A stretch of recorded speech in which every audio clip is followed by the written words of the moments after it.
Good afternoon, Division of Davao del Norte. Magandang hapon, KapWest. We are streaming live from the heart of Luna National High School.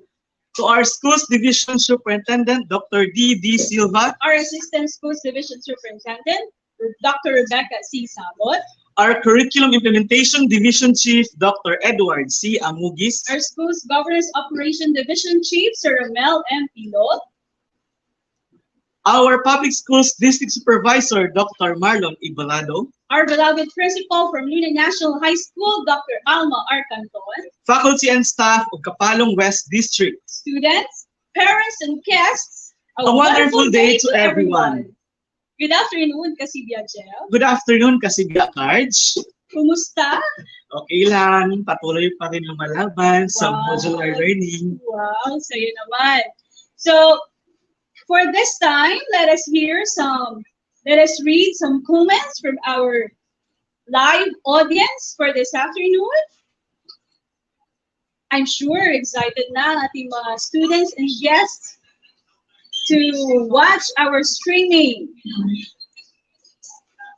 From Althea Bianca Buaya, good afternoon, watching from grade 10 Rizal.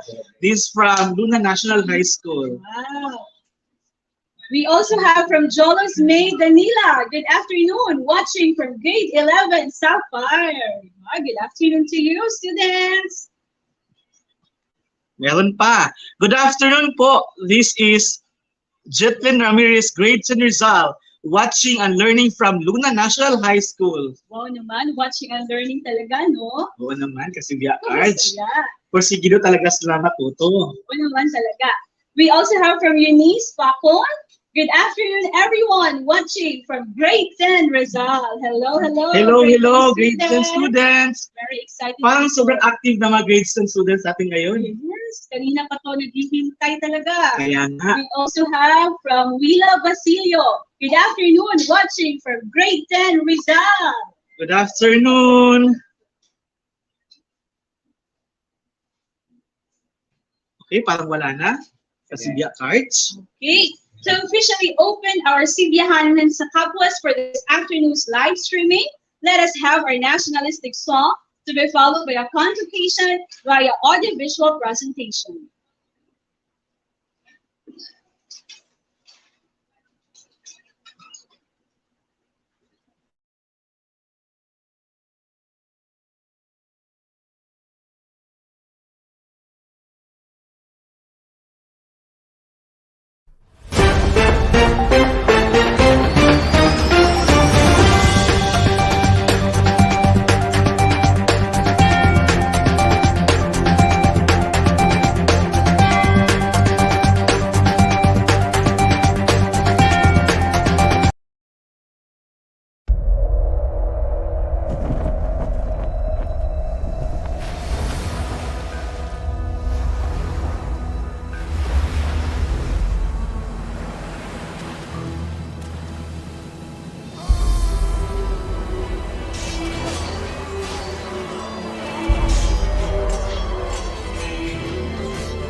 Kababayan, ang pambansang awit ng Pilipinas. Kayang mag-ibig, kailas na Sibyahanan, alam ng puso, sa titik mo'y buhay. Lupang hinirang, kuya ka ng mag-ibig, sa manlulupin, di ka pasisigil, sa nagagang tutok sa simoy at sa langit ng bagaw, ay ginagang tulad.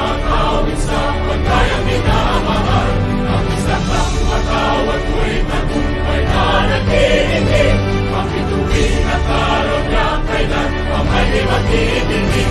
Lumalang araw ng walang pagsinta, buhay langit sa piling mo. Aming higaya na pagkay mga api, at mamatay ng dahil sa'yo.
find rest, my soul, in Christ alone. Know His power in quietness and trust. When the oceans rise and thunders roar, I will soar with you above the storm. Father, you are King over the flood, and I will be still, know you are God. When the oceans rise and thunders roar, I will soar with you above the storm. Father, you are King over the flood. I will be still, know you are God.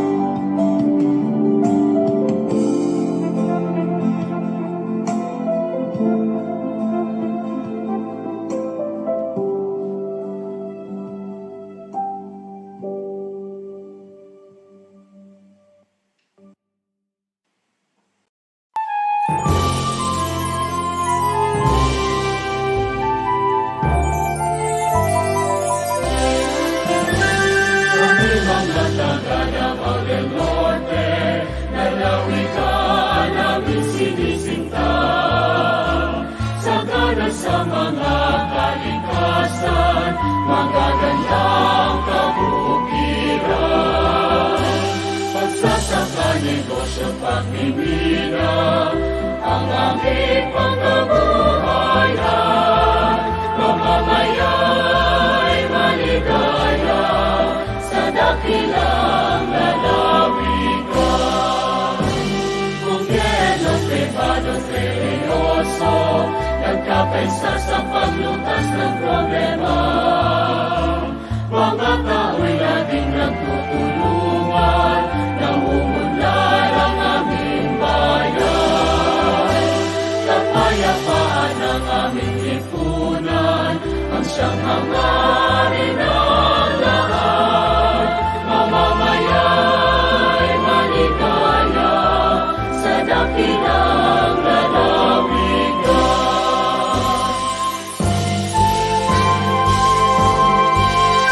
Dahil sa biyaya ng magandang kalikasan, kami nagkakaisa na dumakila ang bansa.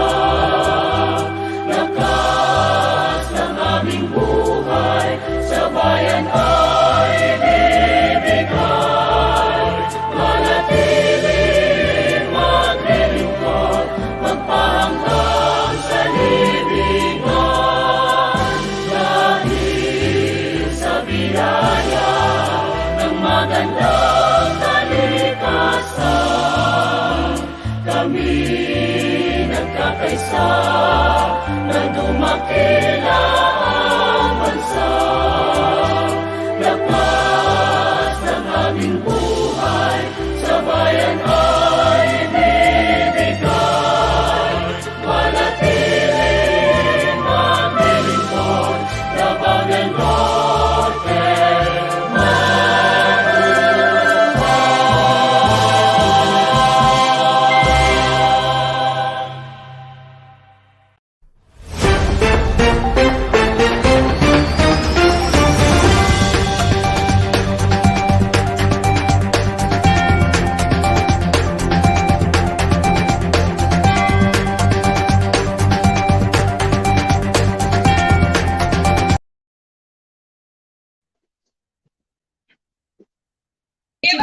opening remarks, let us hear a message from our very own Ma'am Fe V. Agni.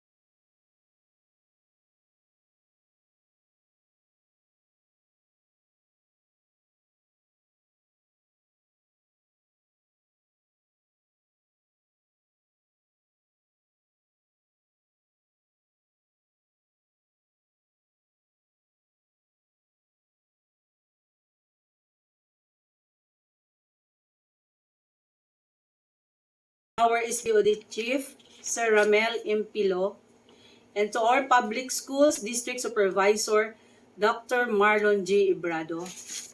To all students, parents, and guests, good afternoon, everyone. It is my pleasure to welcome you all in the Sibyahanan sa KapWest, hosted by Luna National High School. This online intervention of Kapalong West District is an initiative to help our students in the conduct of blended learning.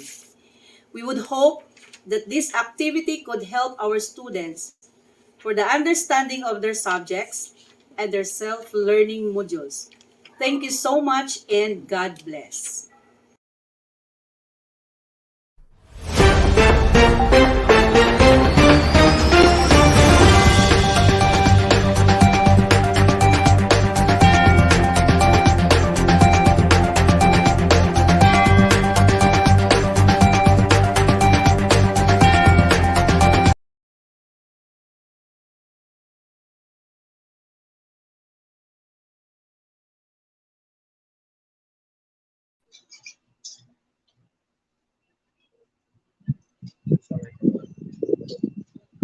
Our flow for today's streaming would start with grade 7 English, grade 7 MAPE, grade 10 Science, and grade 8 Math. And speaking with video lessons, I know that the students are agitated to witness their respected teachers delivering their lessons. Students, you may answer the activities of the lessons while watching our streaming this afternoon.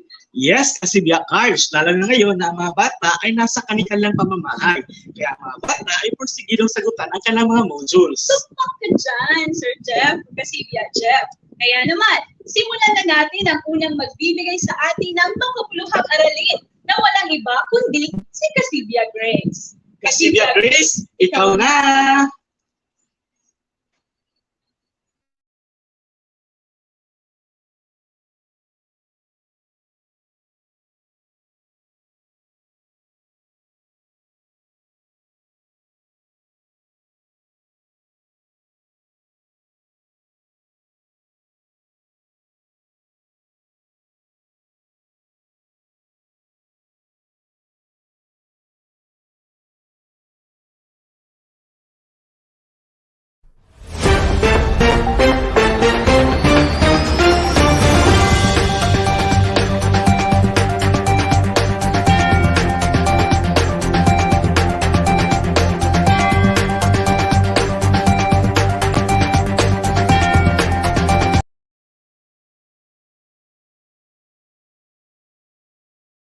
Good morning, everyone. My name is Grace and Faith Tumagit Bakla from Luna National High School.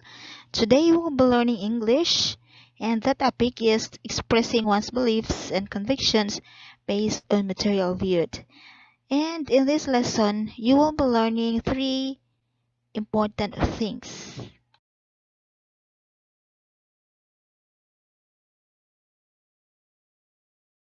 So these are the things that you will be learning in this activity or in this lesson. Number 1, you will know the difference between a belief and a conviction. Second, you will learn about the single phrases used in expressing beliefs and convictions. And third one, classifying sentences that expresses beliefs and convictions. Now, are you excited to learn what are these all about? So let's proceed. On the screen are three pictures. One is a woman singing while cooking. Second picture shows a black cat crossing a man's way. And number 13 on a Friday. Do you believe on this picture? What do you think does it express? Is it a belief or conviction?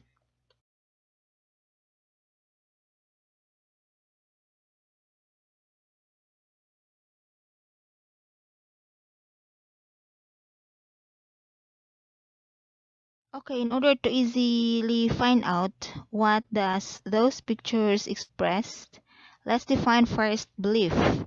A belief is an acceptance that a statement is true or that something exists. It is also a trust, a faith, or confidence in someone or something. A belief is also a personal idea and cannot be rejected because they express an opinion. Example is a person may believe in God or gods.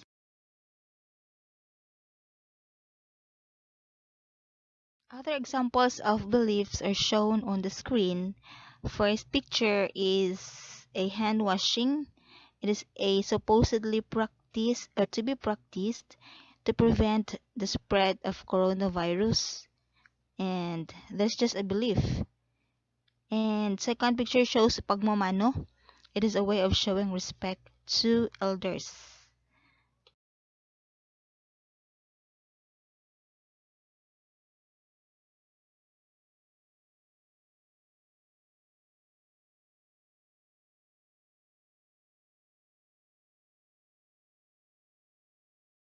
Okay, this time we will define conviction. It is a firmly held belief or opinion. It is something that an individual is convinced of. A conviction is a bit different to belief since it is built based on information. Now, to be convinced, you need to obtain all the related information. Now, what are examples of conviction? We must also take note that a conviction is what we believe, and what we believe is both essential to who we are and will become, and it is made up of our past experiences.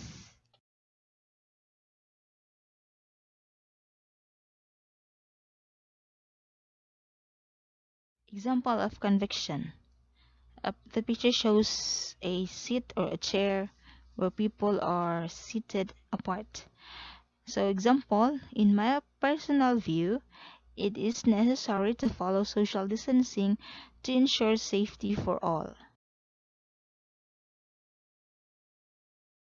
Since we have just differentiated the difference between belief and convictions, now this time we will study how do we express beliefs and convictions. Actually, there are basic signal phrases.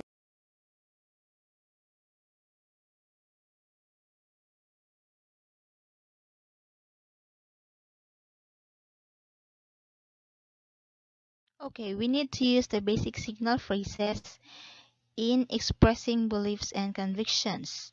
And the phrases are the following: I believe, I feel, in my opinion, in my personal view, I think, from my point of view. Okay, at this point, we will have an activity to check whether you have learned something from our discussion earlier. So, get ready.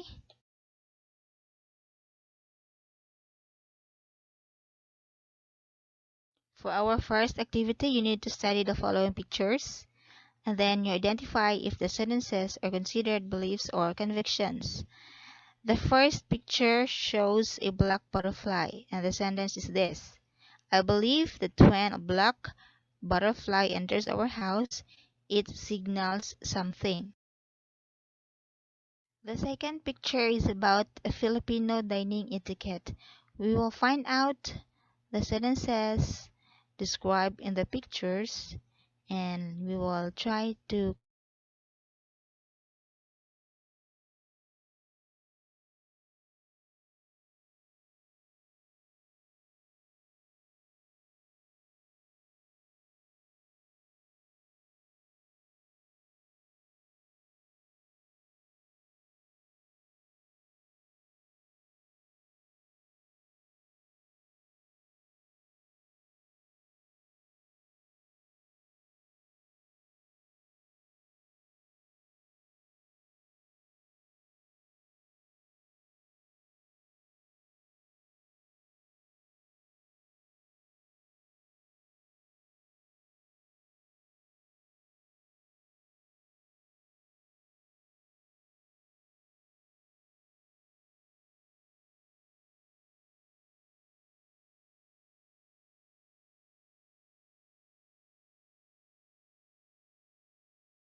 Okay, this time we will define conviction. It is a firmly held belief or opinion. It is something that an individual is convinced of.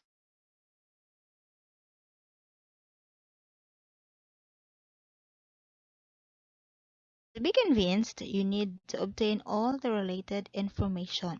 Now, what are examples of conviction?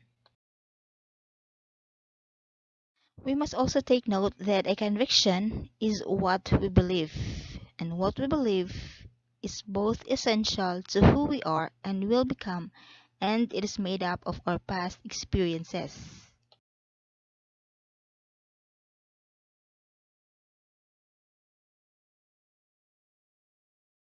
Example of conviction. The picture shows a seat or a chair where people are seated apart. So example, in my personal view, it is necessary to follow social distancing to ensure safety for all. Since we have just differentiated the difference between belief and convictions, now this time we will study how do we express beliefs and convictions. Actually, there are basic signal phrases.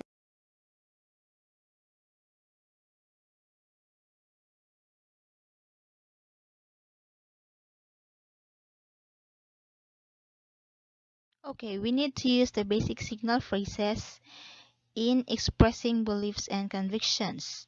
And the phrases are the following: I believe, I feel, in my opinion, in my personal view, I think, from my point of view.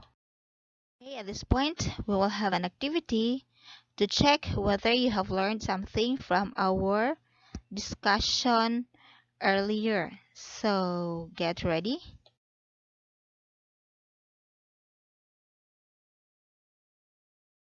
For our first activity, you need to study the following pictures, and then you identify if the sentences are considered beliefs or convictions.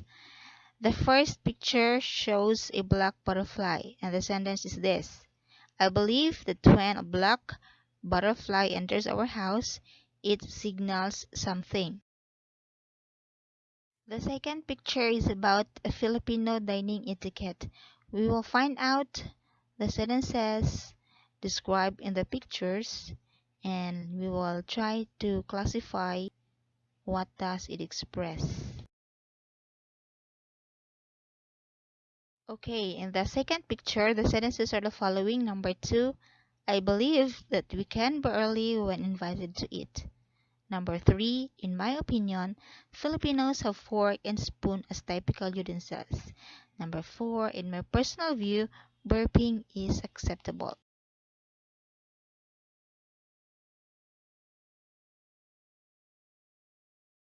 Based on the sentences described in the pictures, we will now classify which statement expresses belief or conviction. So which do you think are the sentences that describes or expresses beliefs or convictions? Let's find it out.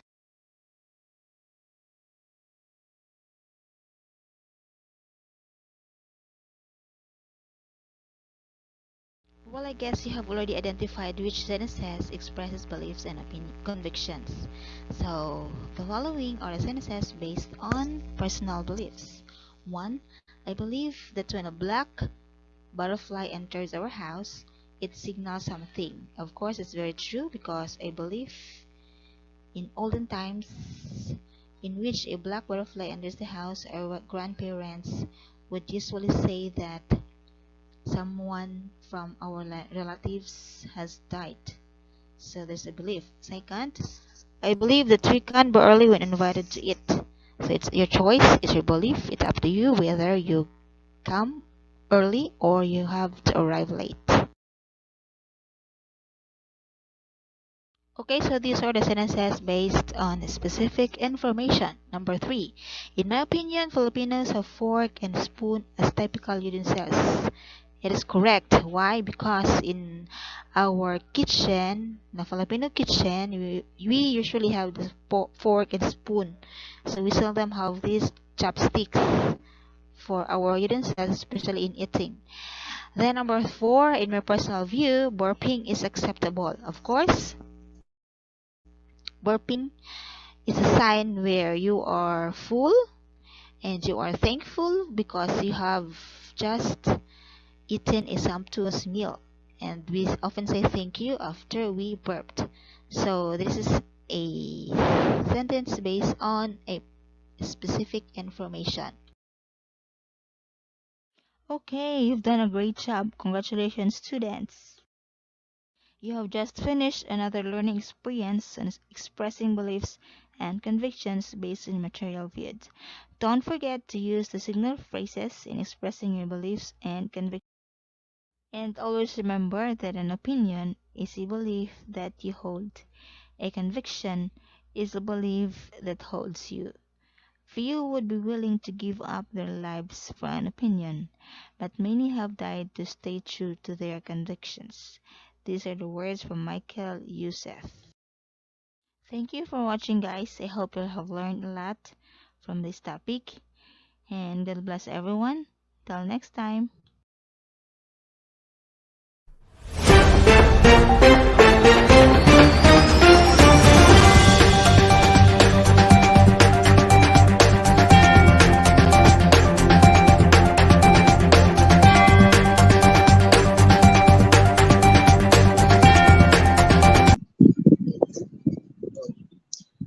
Maraming salamat Kasibya Grace. Congratulations, Kasibya Cards. May natutunan ka ba sa naturang video? Nako, kasi Jeff, ako ay nakapagbalik-aral sa asignaturang English. Ganun ba? Naalala ko tuloy, bagsak ako sa asignaturang iyan. Oo, nako naman. Bakit naman kasi Jeff? Oo, kasi palagi akong lumiliban sa klase.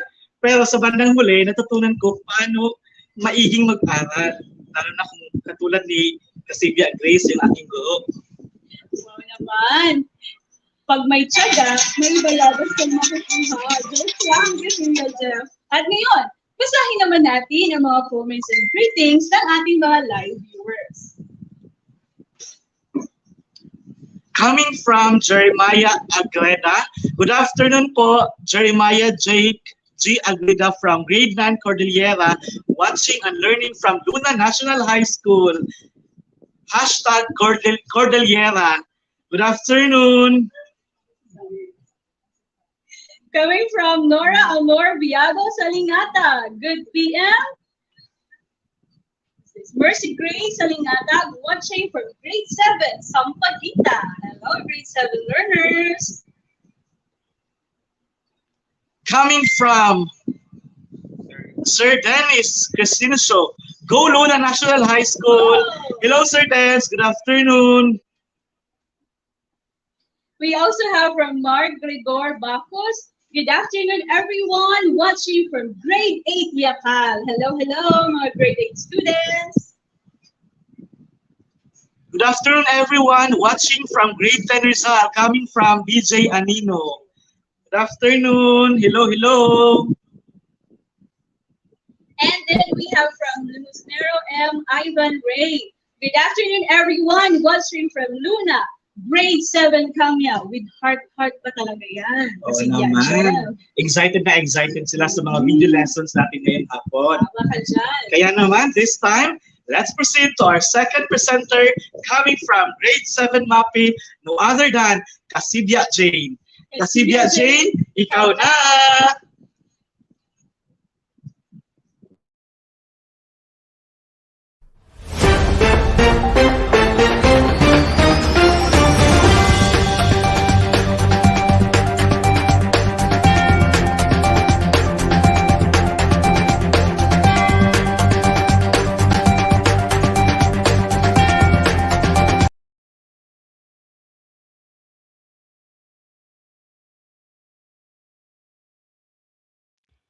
Good day, students! How are you today? I hope you are good even we are facing pandemic. This is Teacher Girly of Luna National High School. Are you excited for our lesson today? Here are our objectives for this lesson. most essential learning competency, explains that stress is normal and inevitable. Objectives. Towards the end of the lesson, the students are expected to describe the situation that caused feeling of stress, value the importance on how to handle stress, and make a poster slogan on how to live a stress-free life. Do you still remember the eustress and distress? Now, identify the following situation as to eustress and distress. You can draw a happy face if it's eustress and sad if distress. Ready? Number 1. Going to the beach. Is it happy or sad? Correct! It's happy. Number 2. Arguing with your friend. Is it happy or sad? Correct! It's sad. Number 3. Got pimples on your face. It's sad. Very good. Number 4. Losing your money. It's correct. Sad. And last, number 5. You passed your periodical exam. Is it happy or sad? You're right. It's happy. Okay, so these are examples of situation that can cause stress. Our topic for this lesson is about the situation that cause stress. For our activity, you are going to describe the situation shown on the pictures presented on screen. First picture. This picture shows that the man is worried because his boss gave him a deadline to finish his report. Now, he is afraid to lose his job. That's why he is stressed. Picture number 2.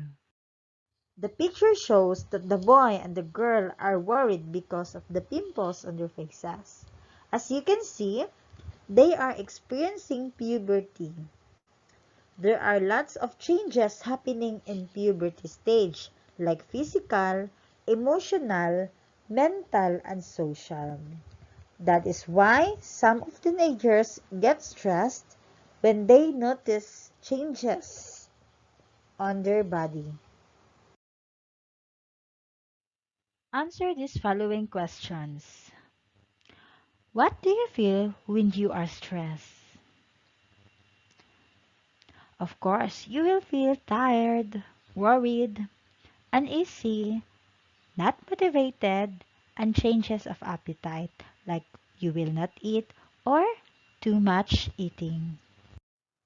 What are the symptoms of stress? Of course, you will feel no energy, changes of appetite, headache, and you can experience insomnia, or else you can't sleep well. What can you do as a teenager and a member of the community to reduce the stress problem of your fellow teenagers?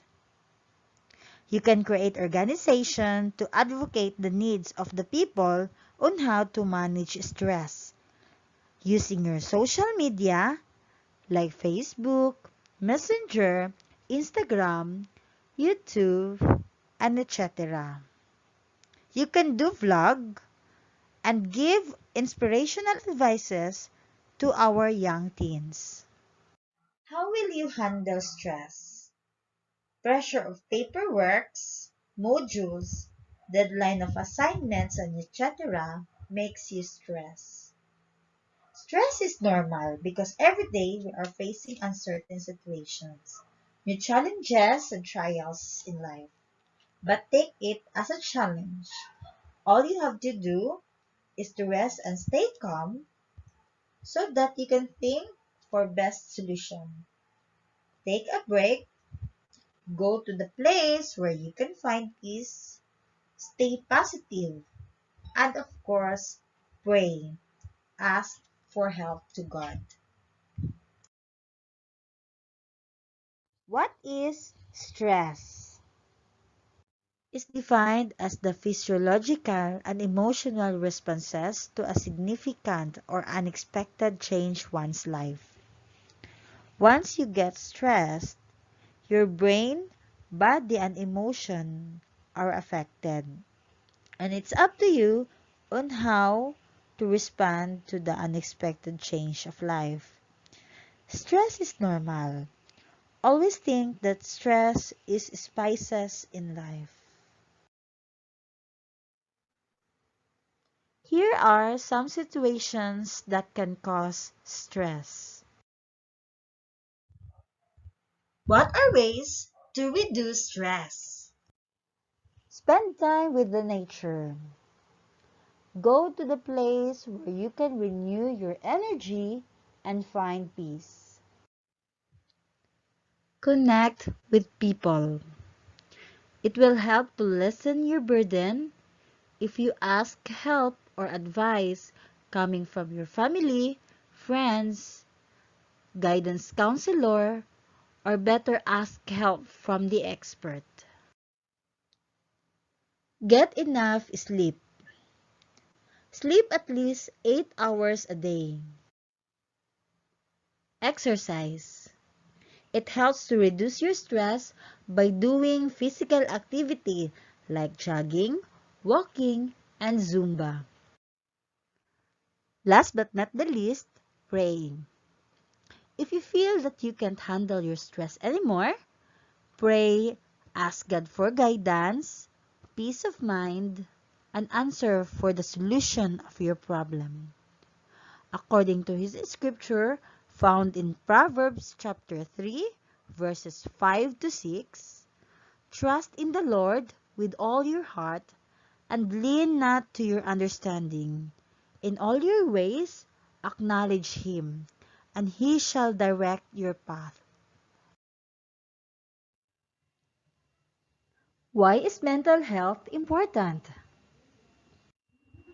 It encompasses our psychological, emotional, and social well-being, which means it influences a variety of our function, how we feel, think, act, cope with stress, interact with other people, and make decisions.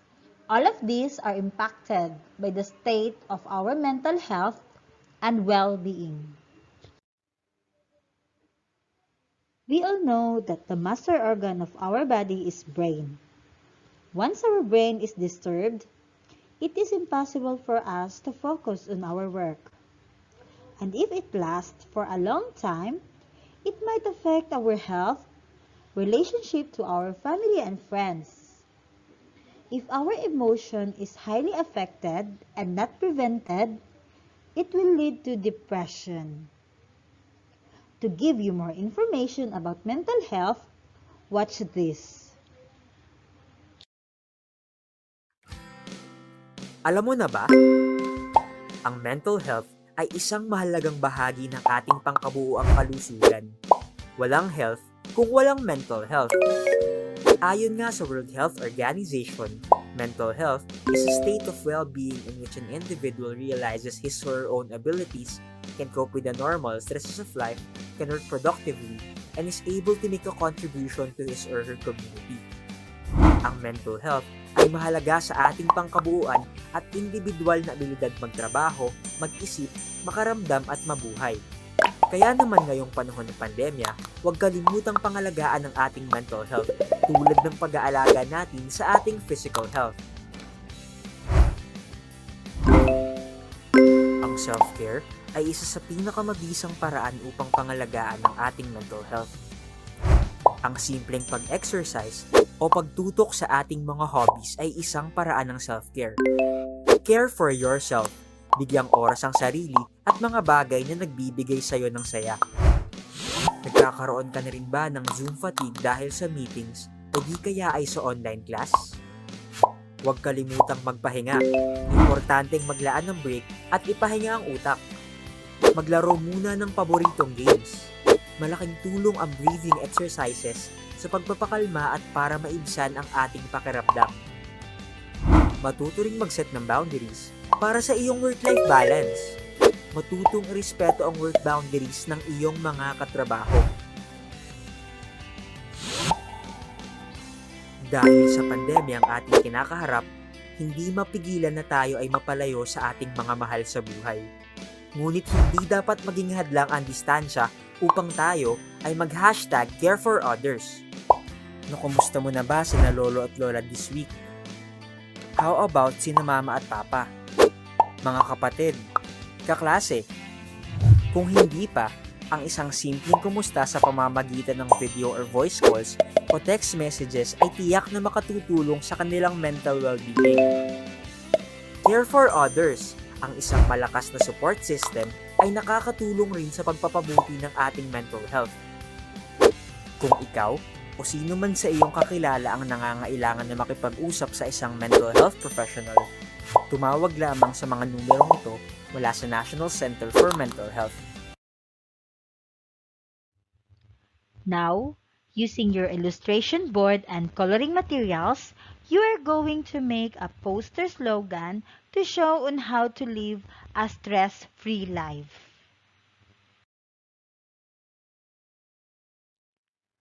For the evaluation, think a situation that caused you stress and give the effect of the situation to you. Answer this question. What will you do to overcome stress? You can send your answer on my Gmail account or message me on Messenger.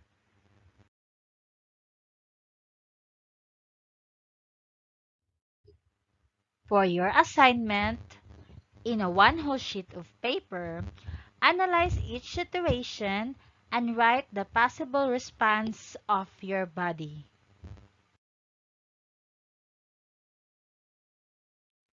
That's all. Thank you and God bless.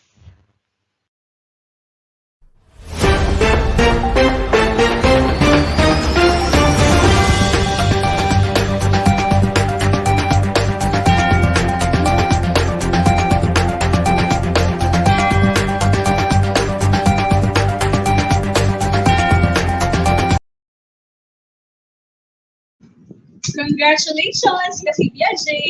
Nakarelate ko ba doon, Kasibya J?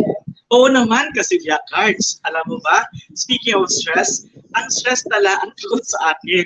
Kasi pag wala akong pera, sobrang stress talaga. Hindi ako natatablan ng stress tabs. Ikaw, paano ka na-i-stress, Kasibya Cards? Nakaka-stress mag-check ng student outputs na walang pangalan, Kasibya J. Gawin ko ba ng maghuhula? Walang oring ang pera. Ay nako, ganyan talaga kapag ang mga bata ay nagmamadali na, lalo na pag deadline na ng submission. Tama ka talaga, Kasibya J. Ang mahalaga ay matutunan natin ang stress management at panatilihing positibo ang ating pananaw sa buhay, gaya ng ibinahagi ni Kasibya J. Tama ka, Kasibya Cards. Kaya naman, magbabasa na tayo ng mga komento at pagbati mula sa ating mga kaguluhan at mag-aaral. Mula kay Lynn May Lara Agustin, good afternoon, KapWest, watching from Simon Elementary School. Good afternoon po, Good afternoon po, ma'am. From our beloved Principal, Dr. Alma R. Canton, good PM, watching from Luna National High School presentation. Yay, good afternoon, ma'am. Good afternoon po, Tuki. We also have from Jana A. Pasqua, good afternoon po, watching from grade 7 Everlasting. Hello! Good afternoon sa ating mga students dyan na nanonood. Good afternoon. From Trixie Ayesha Pelias, good afternoon. This is Trixie Ayesha P. Pilyas, grade 7 Kamya. Hello. Hello. Active na ating mga grade 7 students. Oo nga naman, kasi via cards. Super active Ay, sila. ito naman from grade 11. From Yasmin R. Loderes. Good afternoon, teachers, and to all the viewers watching from grade 11. Emerald! Naku naman, nanonood talaga kasi yung advisor post. Di ba? Kasi Bianca. Oo naman. Oo naman, kasi via cards. Sino pa ba ang manonood kundi mga estudyante ko rin naman? Tumpak. Ito pa, may mga komento pa tayo kasi Bianca. From Shantine George Baloran Villanueva. Good PM, watching from grade 7 Everlasting. Good afternoon. We also have still from Yasmin. Enjoyed listening to your lecture, Ma'am Girly. Big help to us who are experiencing stress. Felt motivated after listening to your discussions. Thank you po. Oo naman. Oo naman. May natutunan talaga siya. At nakatutulong pa yung mga video lessons. Yes. Kaya naman, at this juncture, prepare yourselves to watch the video lesson on biology by Kasibya Evangelist. Exciting! Kasibya Evangelist, ikaw na!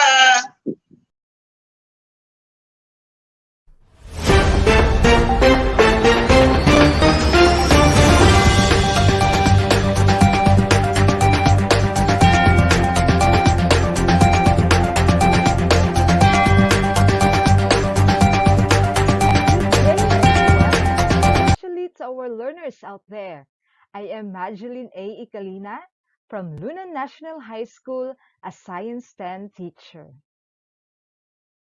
Before we start our lesson, let us read first our objectives this afternoon. At the end of the lesson, you will be able to, number 1, identify the key events of the menstrual cycle. Number 2, explain the various changes that occur during menstruation. And the last one, suggest ways on how to cope with the changes that occur with menstruation. Now, students, based on the objectives that we had, what would be our lesson this afternoon? Very good. Our lesson this afternoon is the menstrual cycle. Before we are going to discuss our topic, let us evaluate your knowledge or memory from our previous lesson.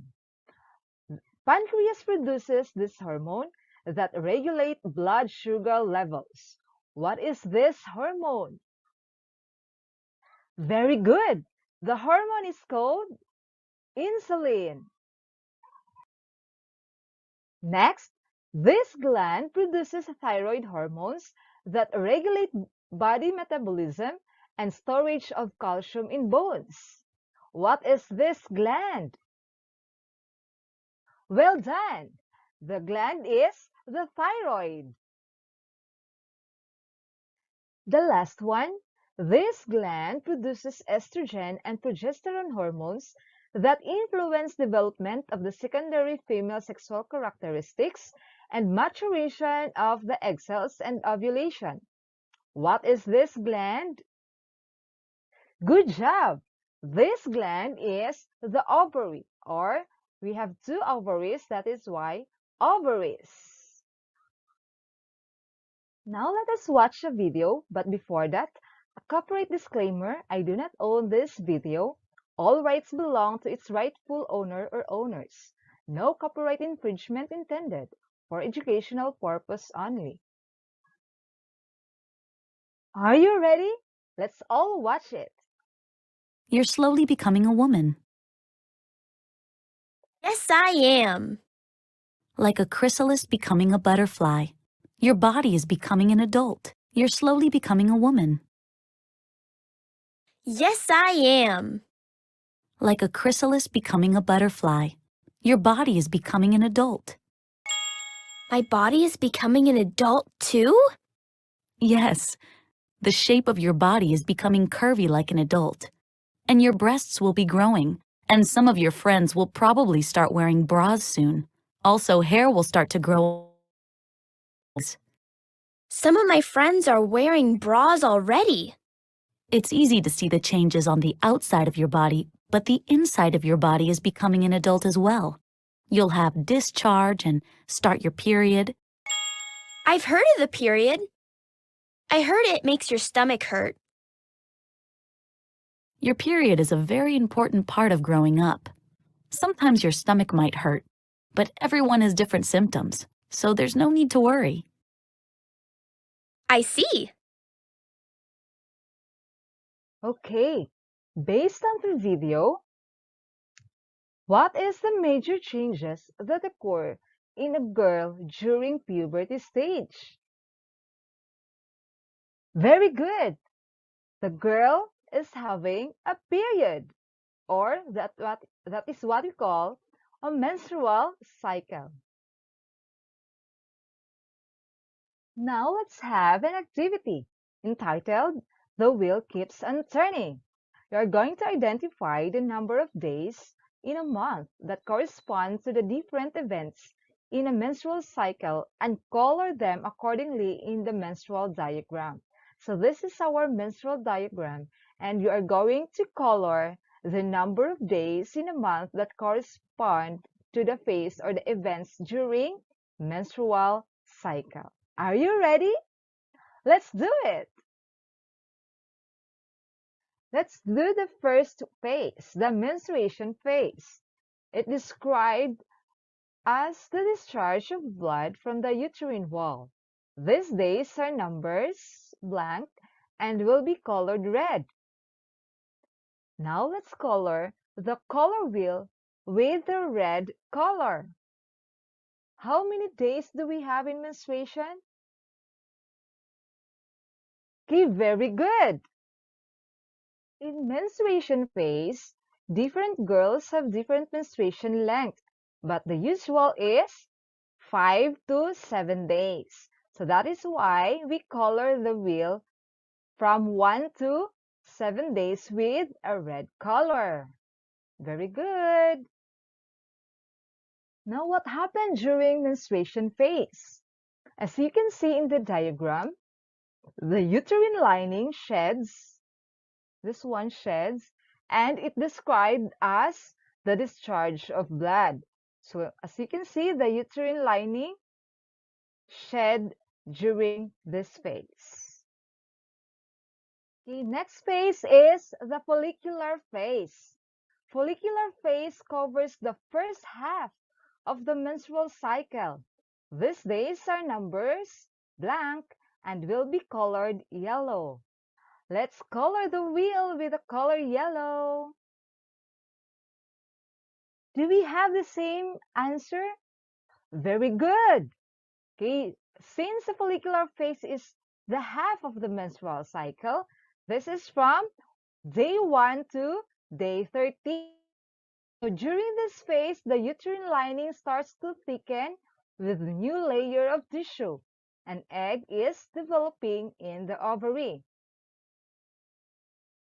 As you can see in this figure, during the follicular phase from day 1 to 13, the endometrium begins to develop. What is endometrium? This is the uterine lining or the lining of the uterus. It starts to thicken. As you can see, the red color of the uterine lining, okay, that is the endometrium, and it starts to thicken. And in the ovary, the egg cell starts to develop or mature. Okay, very good. Okay, now let's move on to the third phase, the ovulation phase. Today, when an egg may be released from any of the two ovaries, is on the day blank. This is called the ovulation and will be colored blue in the color wheel. It is the halfway in the cycle. Please color the wheel with a blue color. Do we have the same answer? Well done. So during this phase, the egg cell or the ovum will release from the ovary. And ovulation is a one-day occurrence each month. Therefore, the egg cell or the ovum can only survive from 12 to 24 hours after ovulation. So a woman can get pregnant if during this phase the sperm cell will be united by the egg cell during these days, because the sperm cell can live in a female body for up to 5 days. Okay, as you can see in the figure, the egg cell was released from the ovary to the fallopian tube, waiting to be fertilized by the sperm cell. And that is during day 14 in ovulation phase. Okay, next, let's proceed to the last phase, the luteal phase. This phase starts right after ovulation and lasts until the next period. Color these days green. So kindly please color the wheel with the green color.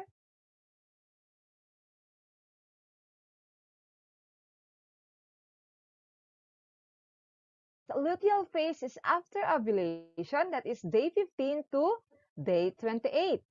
So if the egg cell was not fertilized or implantation did not occur, hormonal changes signal the uterus to prepare to shed its lining. Again, if the egg was not fertilized, there is a hormone that signals the uterus to prepare to shed its lining. Okay, as you can see in the figure, after ovulation, since the egg cell was released from the ovary, and there is no sperm cell that fertilized the egg cell, then the egg cell will disintegrate, and the hormone that causes the uterus to retain its endometrium gets used up by the end of the menstrual cycle. And then this causes the menstrual phase of the next cycle to begin. So this leads to the next menstrual cycle. So therefore, the uterine lining or the endometrium will shed again, and it will start the cycle again.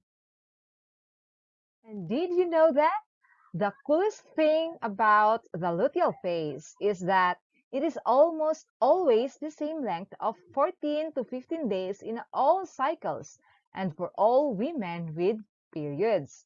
And that means if you could precisely predict your next period and count backwards 2 weeks, you would know when you ovulate. Now, let's proceed to the guide questions. Number 1, how many days do we usually have in a month? Well done! The answer is 28 to 31 days in a month. Number 2, how many days do we have in a menstrual cycle? The color wheel. Well done! The answer is we have 28 days in a menstrual cycle. Next, why there is a blood discharge during menstruation phase? Can you still remember? Great job! The answer is because there is a regular shedding of tissues and blood from the inner lining of the uterus, or what we call the endometrium. Next, what happened to the uterine lining during the follicular phase? Very good. The uterine lining starts to thicken with new layer of tissue. You're doing great. Next, what happened during ovulation phase? Can you still remember the egg cell? Very good. It is when an egg may be released from any of the 2 ovaries. Next, what happened during luteal phase? Well done! The hormonal changes signal the uterus to prepare to shed its lining. Again, there is a hormone that signals to shed the uterine lining, or what we call the endometrium. Number 7, what might happen if the egg was fertilized by a sperm? Well done! there will be a formation of zygote or the start of pregnancy. If the egg cell again was fertilized by the sperm during the ovulation phase, there is a pregnancy. Number 8. What will you do to cope with the changes during menstruation phase? Anyone? Well done. One of the things that you need to do is to accept that change is part of the puberty. Acceptance is the key. And did you know that if the egg cell was fertilized by the sperm, this is what happened. So during the ovulation phase, the egg cell was released from the ovary. And as you can see, the egg cell was fertilized by the sperm cell. Then there is a formation of zygote in the fallopian tube. And in day 1, the zygote will travel from fallopian tube to the uterus. That is from day 1 to day 7. And the embryo will be implanted in the uterus. And therefore, there is a pregnancy. Now let us recall the events or phases in the menstrual cycle. Can you still remember the 4 phases? Great! The menstruation phase. The second one is the follicular phase. Next is the ovulation phase. And the last one is the luteal phase. Very good. Now let's watch a video. But before that, copyright disclaimer, I do not own this video. All rights belong to its rightful owner or owners. No copyright infringement intended, for educational purpose only. Are you ready? Let's all watch Bukod it. sa paglobo ng mga COVID cases, naalarma rin ang mga eksperto sa pagdami ngayong pandemya ng mga teenage pregnancies. Sa datos ng Philippine Statistics Authority, bumaba ang bilang ng mga 15 to 19 years old na nanganak sa pagitan ng 2016 at 2019. Pero sa parehong panahon, tumaas ang bilang ng mga naging ina sa napakamurang edad na 10 hanggang 14. Okay, based on the video that we had watched, there is a significant increase of teenage pregnancy during the pandemic in the Philippines. Now, what will you do to protect yourself from teenage pregnancy or becoming a teenage parent? Anyone? Well done. So one of the things that you need to do is to listen to the advices given by your teachers, by your parents, or persons that is older than you. Okay? Remember, men and women's bodies changes over time, including their reproductive and sexual capacities and functions. Decisions and sexual behavior can affect people's health, future, and life plans. Making decisions about sexual behavior includes consideration of all the potential consequences. Now, let us evaluate or assess your knowledge on the topic that we had discussed. This is entitled Complete Me. We are going to complete the table, the phases of menstrual cycle, the key events during menstrual cycle. So let's start. Number 1.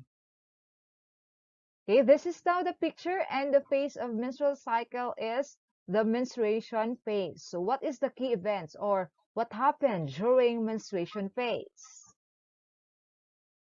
Very good.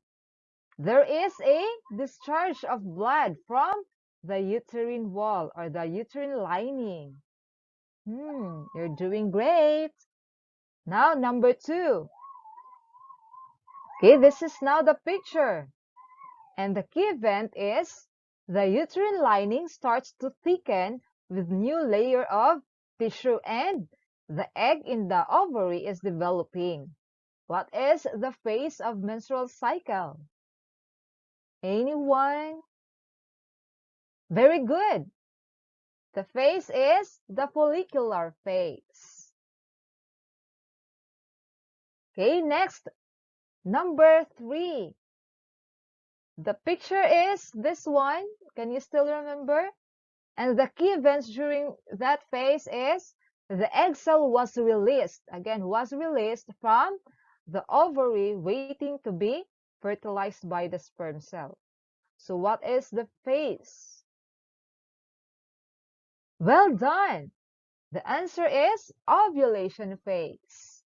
And the last one is this picture, and that is luteal phase. What happened during luteal phase? Great! The hormonal changes signal the uterus to prepare to shed its lining again. Very good!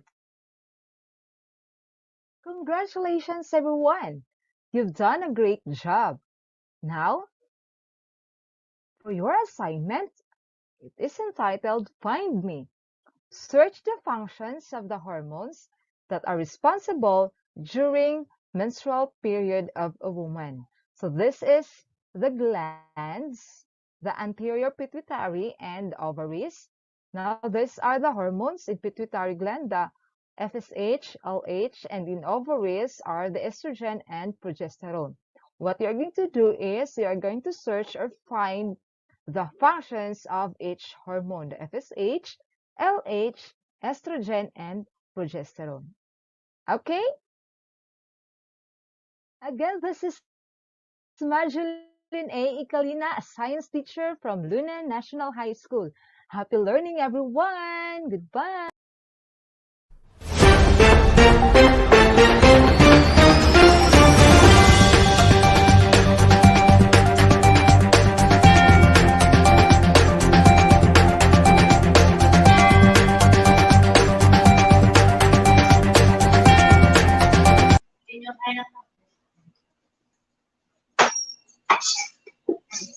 Amazing! Such a very informative lesson from Kasibya Majeline. Congratulations, Ma'am Majeline.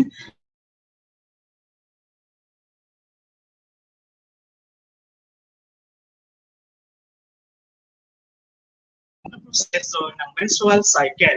At ito ay ang menstruation phase, follicular phase, ovulation phase, at luteal phase. Ikaw, Kasibya Cards, anong natutunan sa video lesson ni Kasibya?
Amazing! Such a very informative lesson from Kasibya Majeline.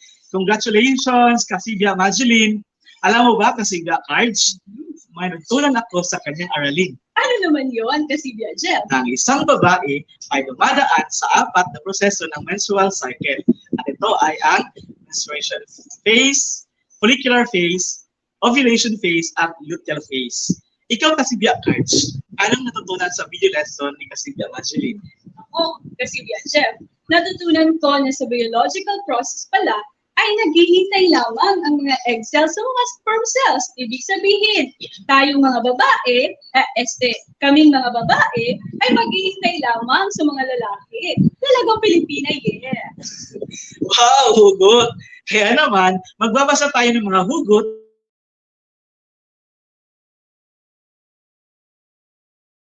Smith, Loderes, dahil napakagaling na kanyang mga sagot. Sabi ni Ma'am Mageline, tama ang lahat ng sagot ni Yasmin na binahagi niya sa pamamagitan ng mga comments. Kaya naman, bilang advisor, bibigyan siya ng additional points ni Ma'am Mageline. Yay! Sige, magbasa na tayo. Oo naman. Mula kay Rochi Neff, Dahunog, Cavite. Good afternoon. Watching from Sampo Integrated School. Good afternoon. Good afternoon, ma'am. Thank you for watching.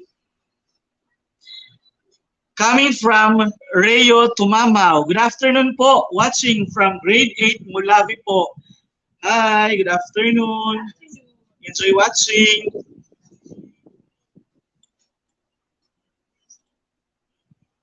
Ito naman, mula kay Daisy Apurdo. Congratulations, Ma'am Madge. We learned a lot from your presentation po, and to all teachers. Thank you so much po. Heart, heart, heart. Wow! Wow, may pa-heart-heart talaga. Heart talaga. Nagustuhan. At marami talagang natutunan ng mga bata sa video lesson yun. Oo naman, kasi via cards. Galing naman kay Trisha Camille Bernardo Guerrero. Good afternoon, watching from grade 8 Apo. Grade 9 Apo. Hello, good afternoon. Ito naman, mula kay Juliana Althea S. Alfambra. Well done, ma'am. Wow, congratulations. Congratulations. Well done daw, Ma'am Madge. Again, from Yasmin R. Lauderes. Thank you, Ma'am Madge. Learned a lot from your discussion about menstrual cycle. Heart, heart. Thank you, Yasmin. Coming from our co-teacher from Luna National High School. Good afternoon, watching from Luna National High School. Congrats, Ma'am Mageline, and to all presenters. God bless KapWest. Stay safe. Heart, heart. Thank you so much, Ma'am John. Okay, so at this point, we will have the last presenter for this afternoon. Without further ado, let us give the host grade and the microphone to Kasibya Rodney. Kasibya Rodney, ikaw na!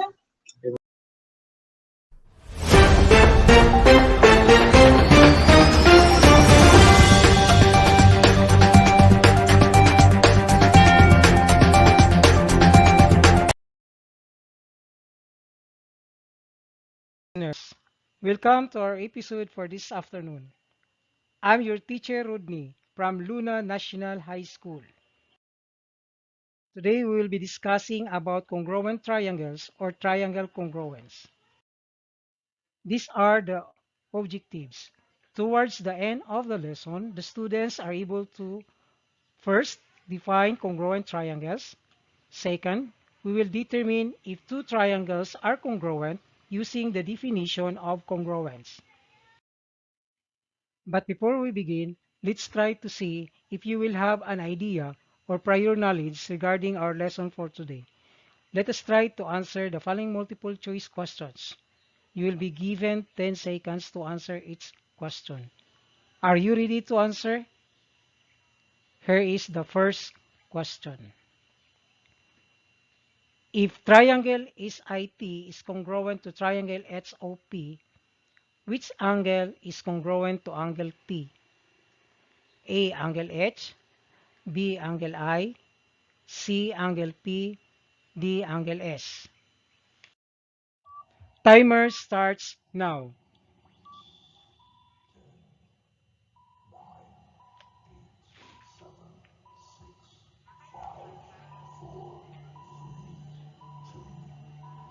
Okay, time is up. Correct. The answer is C. Angle P.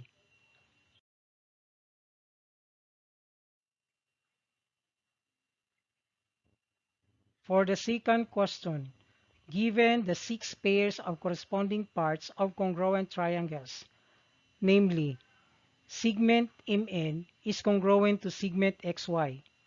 Next, we have segment NO is congruent to segment YZ, and segment MO is congruent to segment XZ, and angle M is congruent to angle X. Angle N is congruent to angle Y. Angle O is congruent to angle Z. Name the congruent triangles. A. Triangle NMO is congruent to triangle XYZ. B. Triangle OMN is congruent to triangle XZY. C. Triangle MNO is congruent to triangle YXZ. D. Triangle MNO is congruent to triangle XYZ. Timer starts now.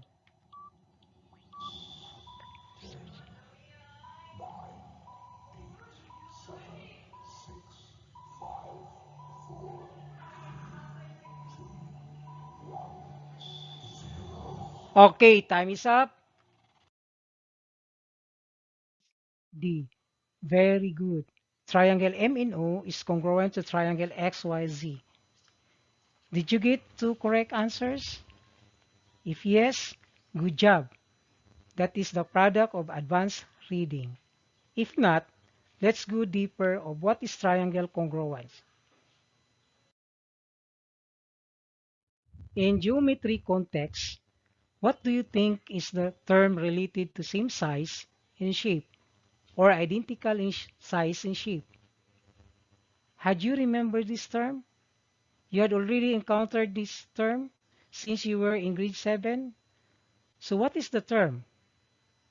Okay, the answer is, it is congruent. However, as a review in geometry, congruent refers to the identical in shape and size.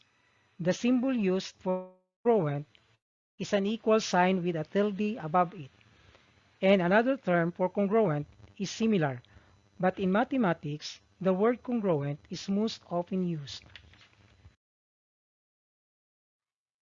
So when we say triangle congruence or congruent triangles, by its definitions, we can say that 2 triangles are congruent when they have, first, exactly the same measurement of corresponding sides, and second, exactly the same measurement of the corresponding angles.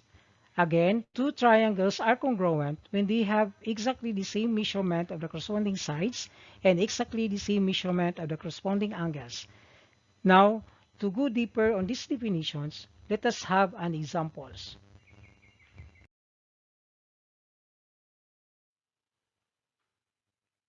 For example, number 1. Suppose you have these 2 triangles, triangle SAD and triangle JOY. The corresponding sides are marked the same and goes with the corresponding angles. Segment SA has marked with segment JO, and segment AD has marked with segment OY, and the last segment SD has marked with segment JY. Thus, we have 3 pairs of corresponding sides. And what are these 3 pairs of corresponding sides? Segment SA has the same length with segment JO. Thus, we can say that segment SA is congruent to segment JO. So we have also segment AD has the same length with segment OY. Thus, we can say that segment AD is congruent to segment OY. And last, segment SD has the same length with segment GY. Thus, we can say that segment SD is congruent to segment GY. Okay, let's have the corresponding angles. These are also 3 pairs of corresponding angles. We have angle S has the same angle with angle J. Thus, we can say that angle S is congruent to angle J. We have also angle A has the same angle with angle O. Thus, we can say that angle A is congruent to angle O. And last, angle D has the same angle with angle Y. Thus, we can say that angle D is congruent to angle Y. So, we have now these 3 pairs of the corresponding sides and 3 pairs of corresponding angles. Now, congruent triangles are named by using their vertices and corresponding orders, and since all statements are true and which corresponding is AD is congruent to triangle GOY.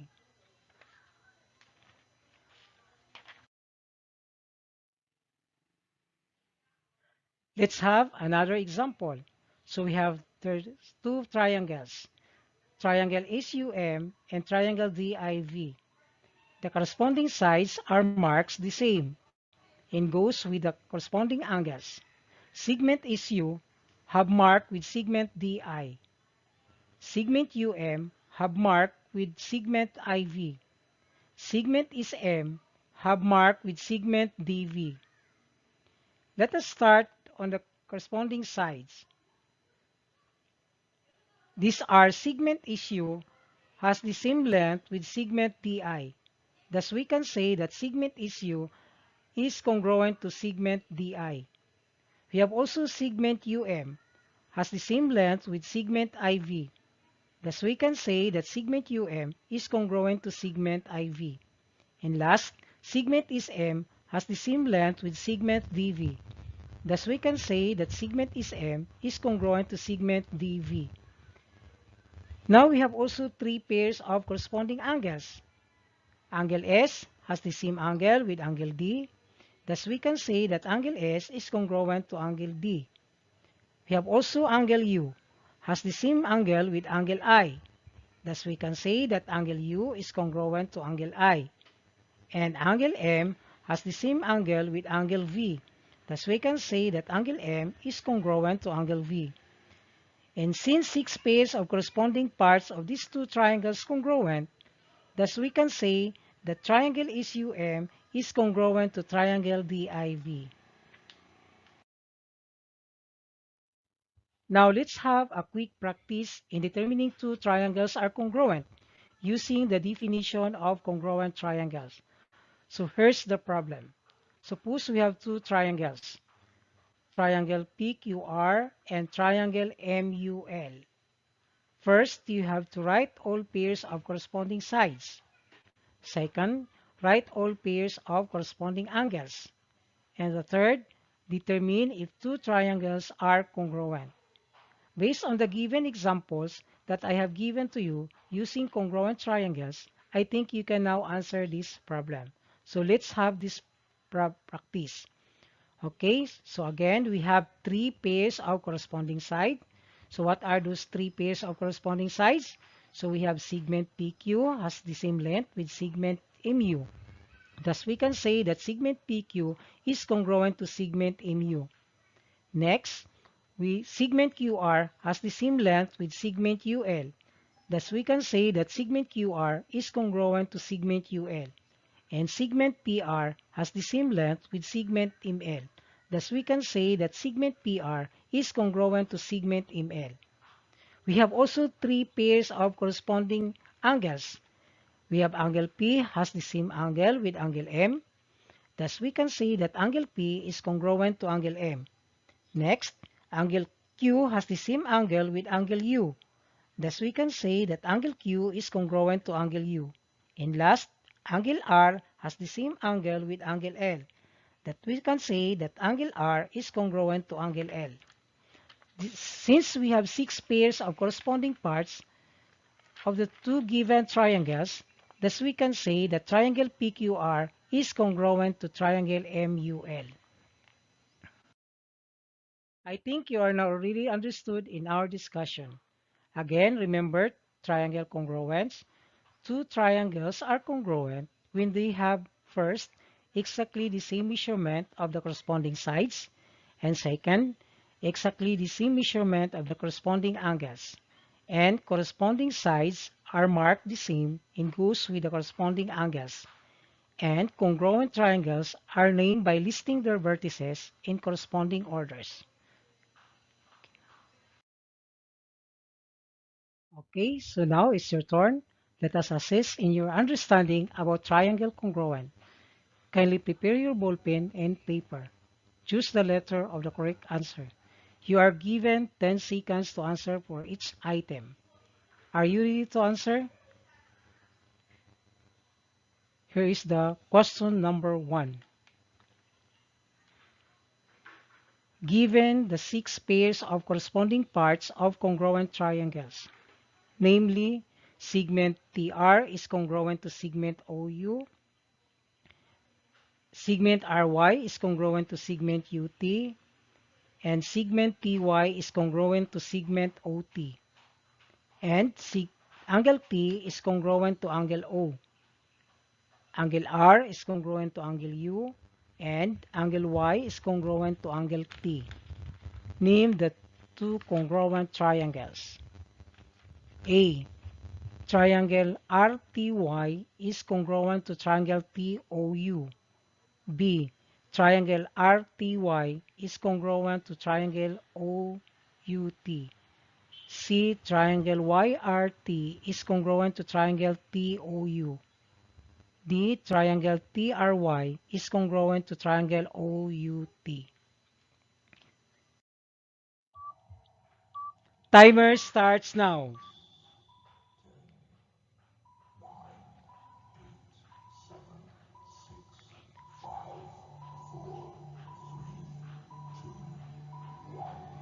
Okay, time is up. The answer is D. Very good. Triangle TRY is congruent to triangle OUT. Number 2. If triangle PQR is congruent to triangle MLO, which angle is congruent to angle Q? A. Angle M. B. Angle O. C. Angle L. D. Angle R.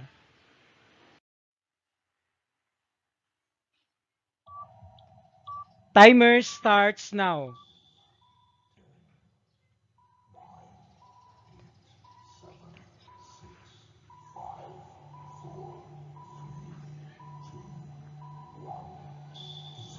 Okay, time is up. The answer is C. You are correct. Angle L. Okay, let's have the last question. Use the marked triangles in writing a correct congruent statement.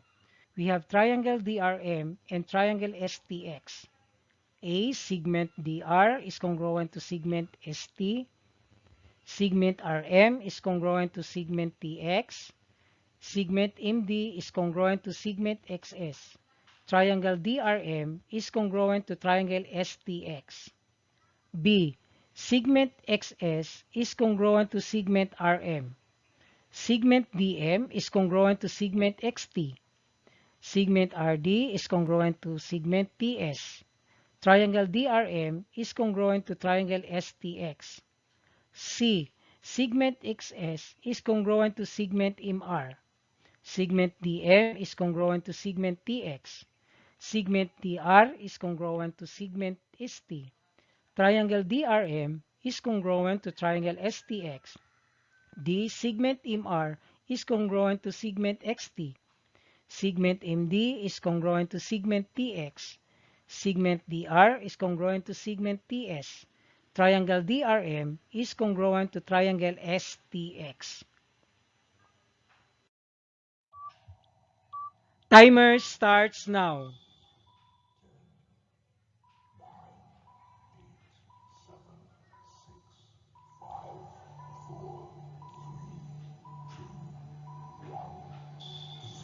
Okay, time is up. Correct answer is A. Segment DR is congruent to segment ST. Segment RM is congruent to segment TX. Segment MD is congruent to segment XS. So we can say that triangle DRM is congruent to triangle STX. Now, did you get 3 correct answers? If yes, very good. If not, then you may chat or text me for some clarification based on our lesson for today. And now, for your assignment, create a design of your own kite applying pairs of congruent triangles.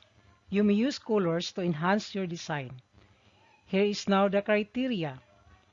For the color, 15 points. Design, 15 points. Application of the concept, 15 points. Originality, 15 points. Total points of 60. Thank you for watching.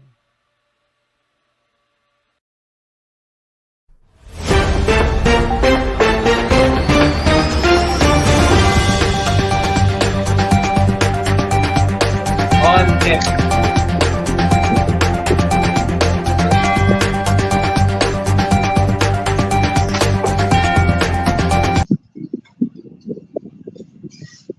Maraming salamat sa iyong napakagandang presentasyon at napaka-exciting na lesson, Kasibya Alumni. Congratulations! I am sure that the students are full of learning. Speaking of, I hope the students are trying to answer the activities of the video lessons presented by your teachers. Of course, tama ka dyan, Kasibya Jeff. Tunghayan naman natin ngayon ang mga komento ng ating live viewers. Okay, coming from Ma'am Juan Balansag Zaulda, laban lang sa signal mga mems answer. Yung signal mong mangiiwan at agad-agad ka namang babalikan. Sana all balikan. Wow! May pahugot pa si Ma'am Juan. Sana all balikan. Sana all. Yung iba, iniiwan, hindi na binalikan. Mas hugot ka kasi, yes. Pakinggan naman natin. Basahin naman natin ang komento ni Daisy Abordo. Go, Sir Cafe! Heart, heart. Wow! Supportive din yung mga learners natin dyan, Kasibya Cards. Okay, coming from Kirby Corpus. Good afternoon, everyone. Heart, heart. Watching from grade 8 Mulabe. Hello. Students. Ito naman. From Sir Alan Roy, Turma Senior. Happy viewing. Our technical head team. Kasama naman niya si Ma'am Lyle. At nandiyan rin si Kasibya Angeline. At sa Kasibya Janice at si Kasibya Elmer. Yes, full force ang ating technical working group headed by Kasibya Alan Roy. Master of all master. Okay, may mga comments na ba tayo dyan?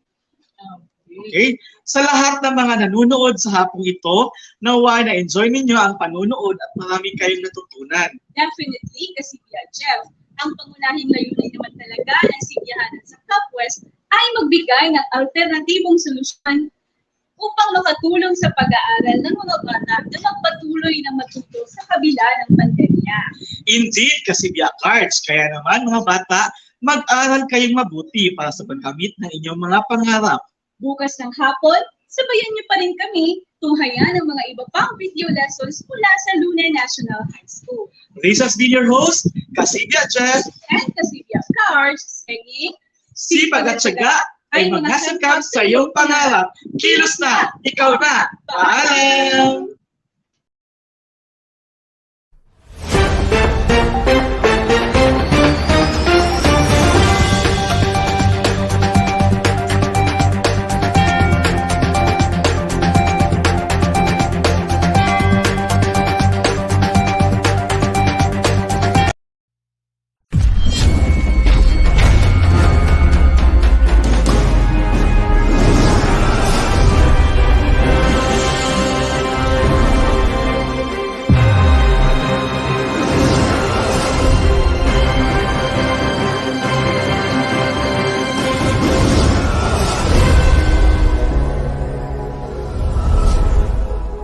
The school's division of Davao del Norte is making information available to all who have unfailing commitment to education. As a response and entering the new normal in education due to the pandemic, the division conducted webinars on the crafting of an 8-week reading curriculum and the development of self-learning modules. Through the help and coordination of our teachers, the developed modules will serve as the primary resource to supplement or replace face-to-face or conventional mode of learning. Never has the dedication of the people who practice the teaching profession been spotlighted in the way it has over the past few months. we were shown, in dramatic terms, to what lengths teachers are willing to go to fulfill the crucial mandate they have been given: the education and welfare of the most precious members of our society. It's the COVID-19 pandemic. We at Santo Tomas Central Elementary School Spend Center make sure that education will continue. I am very happy that we have come up with more than 97% enrollment rate. Sa paaralan man o sa bawat tahanan, sama-sama po nating paigtingin ang pagtutulungan tungo sa iisang adhikain. This is a challenge in our midst despite COVID-19 pandemic. We'll open classes to welcome our learners to a new normal scheme. Learning opportunities shall be available and learning shall continue. Congratulations to us all for this historical feat. Sunog ito kalidad!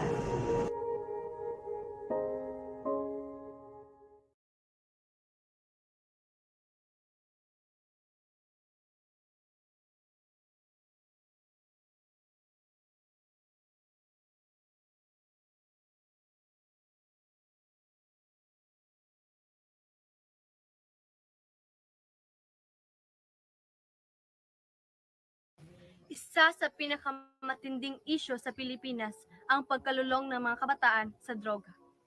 Marami sa kabataang Pilipino ngayon ang nalululong na sa iligal na droga. Droga, isang salita kapag iyong sinubukan, wala kang mapapala. 5 letra, letrang nakababala.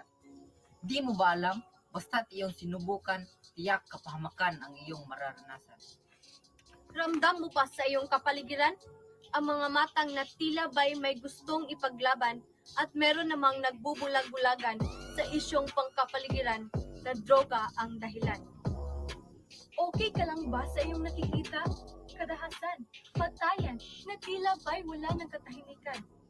O sadyang wala ka lang pakialam? Gumising ka, panahon na, itigil na, talamak na droga, iwaksi na. Ako! Ako! Ako! Ako! Ako! Ikaw!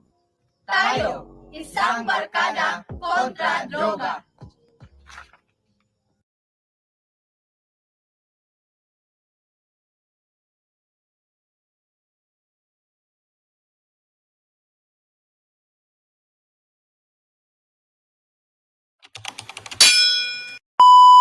Ang buhay ay maaaring parang isang popularity contest. Minsan pakiramdam mo hindi ka bagay. You want to be the life of the party. Maaaring isipin mo na ang pag-inom ng droga ang makapagbibigay sa iyo ng lakas. Ngunit di kalaunay babagsak ka o hahatakin ka nito pababa. Drugs can really mess you up. At kung iisipin mo ng mabuti kung ano ang mga magiging resulta nito sa iyong katawan, ang pag-inom ng bawal na gamot ay maaaring makapagpataas ng tibok ng iyong puso at presyon ng dugo. Maaari na itong maging sanhi ng anxiety, depression at unti-unting pagkakawalan ng memorya. Sinisira nito ang bato sa iyong katawan o kidneys, atay at baga. Maaaring maging sanhi ito ng nakamamatay na infeksyon tulad ng HIV at Hep C, not to mention the risk of overdose. At sinong may gustong bulok ang ngipin, sugat sa balat o paranoid psychosis? Huwag mong sayangin ang oras mo sa mga ito. Mabuti ka kung wala ang droga. Tatanggalin mo ang droga o tatanggalin ka nito sa mundo na iyong kinatatayuan. Sa pag-iwas sa droga, pangarap ko'y matutupad. Your future nurse, Stacy Abordo.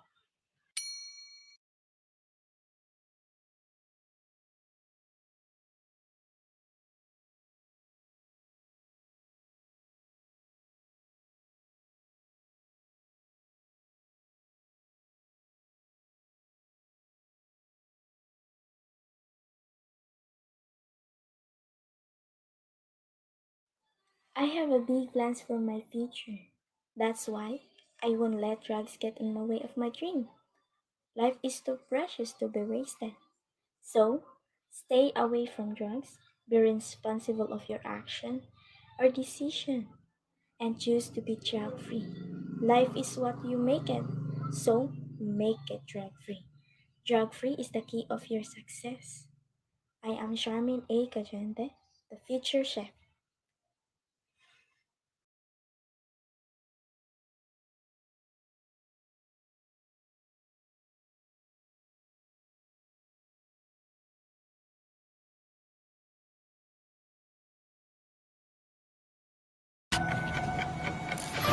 Wag. Bawal.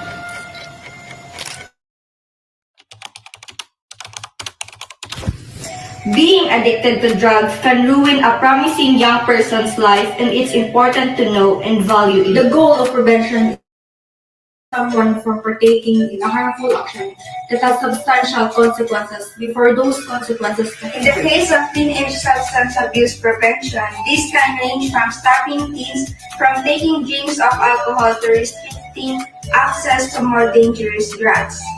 Get high on grades, not on drugs. Yeah, wild and drug-free. Don't let drugs take control.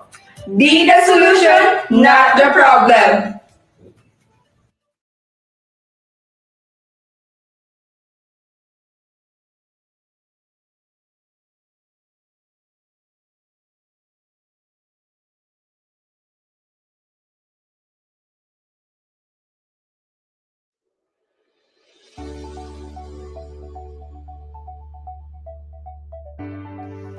Droga ay iwasan, kabataan ay pangalagaan, upang kinabukasan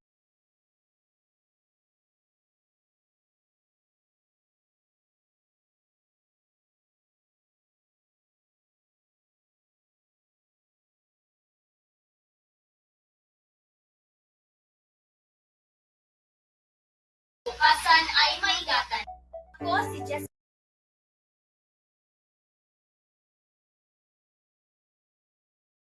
Sa BM Libatan at ako naman